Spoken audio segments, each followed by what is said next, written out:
Late one November evening, Nora moved into her grandmother's long-abandoned countryside home. The air inside was stale with time. Wooden floors creaked under every step and dust coated the furniture like frost. But she was alone now, and this house, eerie as it felt, was all she had. The locals had always whispered about it. That place, cursed, they'd mutter, eyes averted. But Nora dismissed it all as superstition until the third night. She'd been hearing things, scratching beneath the floorboards, soft padding footsteps that circled her room but vanished the moment she turned on the light. She blamed mice, maybe raccoons. But then, the door. It was an old wooden door at the end of the upstairs hallway, one that didn't lead to any visible room. She could never get it open. The knob was ice cold, no matter the temperature, and it always resisted her attempts to turn it. But that night, it opened by itself. Nora had been in bed when she heard the groan of hinges and the heavy thud of something stepping out. She froze, the sheets pulled to her chin. Then came the breathing, deep, ragged, too low to be human. She crept to the hallway, holding her breath. The door now stood wide open, the blackness inside thick and pulsing. That's when she saw it, the figure. It was halfway into the hallway, hunched, long limbs dragging unnaturally, a matted wolf-like head with glowing yellow eyes.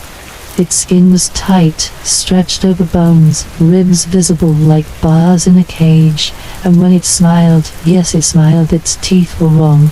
Too many, too long. Nora ran, down the stairs, out the front door, barefoot into the cold night. Behind her she heard the creature's claws against the floor, the heavy drag of something that shouldn't move like a living thing. She didn't stop running until dawn. The police found her trembling by the riverbank the next morning. She told them everything. They searched the house, but the door was gone. Nothing but a blank wall at the end of the hallway. She never went back. But sometimes on cold nights, people passing the house say they see a figure watching from the upstairs window. Yellow eyes, still waiting for the next door to open. After Nora fled the house, the property sat untouched for over a year. Locals crossed the street to avoid walking too close. Birds no longer nested on the roof. Even raccoons steered clear of its crumbling foundation. It was a dead house, until Colin moved in.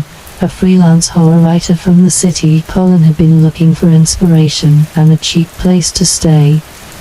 He scoffed at small-town legends, and was thrilled when he bought the house for practically nothing.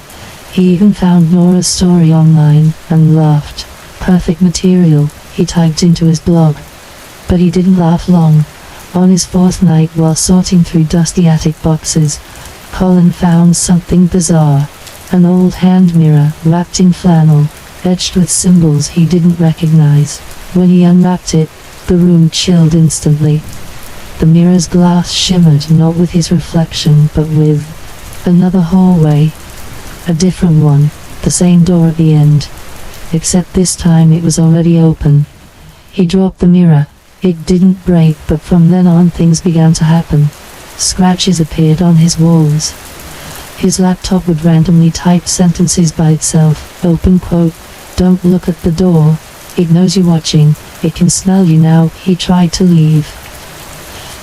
Packed everything and made it to his car, only to find it dead. Battery fully drained. Then every light in the house turned on by itself. And the door, it had returned. Solid, wooden, at the end of the upstairs hallway, the one that wasn't there before. At 3 a.m. it creaked open. Colin, half frozen with terror, watched from the stairwell as a figure stepped through. Not the same creature Nora described. Worse. It was her. Nora, or something wearing her. Pale skin too tight on her frame, eyes glowing yellow, jaw slack and twitching. Her voice was like gravel in a drain pipe as she whispered, "You let it in." Colin backed down the stairs, but the door behind him slammed shut.